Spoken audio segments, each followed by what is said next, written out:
जी माँ जी, अभी लाई।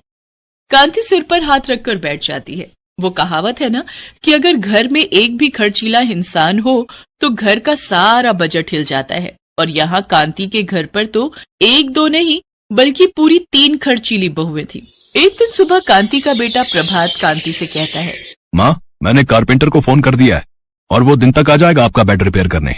लेकिन माँ, मैं कह रहा था कि उस पुराने बेड पर क्या पैसे फूकने, हम आपके लिए एक नया बेड ले लेते हैं ना। अरे बेटा, जब थोड़े पैसे लगाकर काम चल रहा है तो क्यों फालतू का खर्चा करना। अजी सुनिए ना, जब कारपेंटर आ ही रहा है तो तुम मेरे लिए भी एक नया ड्रेसिंग टेबल बनवा दो। वो वाला थोड़ा पुराना हो गया है और साथ ही उसमें बैंगल स्टैंड भी बनवा देना। मेरी सारी बैंगल इधर उधर फैली रहती है। अरे वाह, ये तो बहुत ही अच्छा आइडिया है दीदी। मेरे लिए भी एक ज्वेलरी बॉक्स बनवा देना। और हाँ, मेरा ज्वेलरी बॉक्स थोड़ा बड़ा वाला बनवाना। ओके।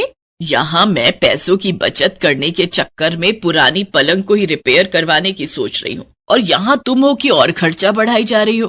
क्या माँ जी, जब भी देखो आप खर्चा खर्चा करती रहती हो। आखिर 2 लकड़ी के डिब्बे बनवाने में कितना खर्चा आ जाएगा आपका। अब चुप करो तुम दोनों, जबान तो तुम्हारी कैंची की तरह चलती है। नहीं रिपेयर करवाना मुझे कोई बेड, मैं जमीन पर ही चादर बिछाकर सो जाऊंगी। पर अब कारपेंटर को इस घर में नहीं आने दूंगी। जो थोड़ा खर्चा करना था अब वो भी इन खर्चीली बहुओं के चलते नहीं करना मुझे। अरे माँ, कहाँ जा रही हो तुम, मेरी बात तो सुनो। कांति बिना प्रभात की बात सुने गुस्से में वहाँ से चली जाती है। लेकिन उसका ऐसे करने से उसकी बहुओं को कोई फर्क नहीं पड़ता और वो मार्केट जाकर अपने लिए महंगा सा बैंगल बॉक्स और ज्वेलरी बॉक्स ले आती हैं, जिसे देखकर कांति अपना सिर पकड़कर बैठ जाती है। और फिर छुट्टी वाले दिन कांति बाहर पार्क में घूमने गई होती है। तभी सब हॉल में बैठकर चाय पीते हुए आपस में बातें कर रहे होते हैं। तो फिर आज संडे स्पेशल में क्या बना रही हो भाभी? देवर जी, आलू के पराठे और वो भी रायता बूंदी के साथ। यार, इन आलूओं से तो मुझे बड़ी नफरत है, इनसे मुझे गैस बन जाती है। मुझे तो बिल्कुल भी नहीं खाने। तो अब और बनाए भी क्या भैया, घर में कोई सब्जी नहीं है और आज संडे है इसलिए सब्जी मंडी भी बंद रहेगी। हाँ तो फिर आज बाहर से खाना ऑर्डर कर देते ना बड़े भैया, एक दिन बाहर का खाना खाने में कोई बुराई नहीं है। हाँ तो फिर आज बाहर से ही खाना मंगवा लो। ये बिल्कुल ठीक कहा आपने। ऋतु, तुम जल्दी से खाने का ऑर्डर दे दो, मैं तब तक फ्रेश होकर आता हूँ।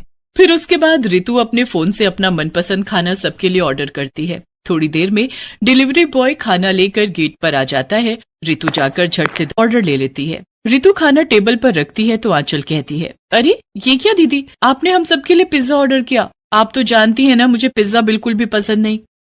हाँ ऋतु, ये तो माँ जी भी नहीं खाएंगी। अब भाई मुझे जो ठीक लगा वो मैंने ऑर्डर कर दिया, तुम्हें जो ठीक लगे वो तुम अपने लिए ऑर्डर कर लो। इसके बाद कांति अपने कमरे से निकल कर आती है तो पूछती है, ये सब खाना किसने ऑर्डर किया?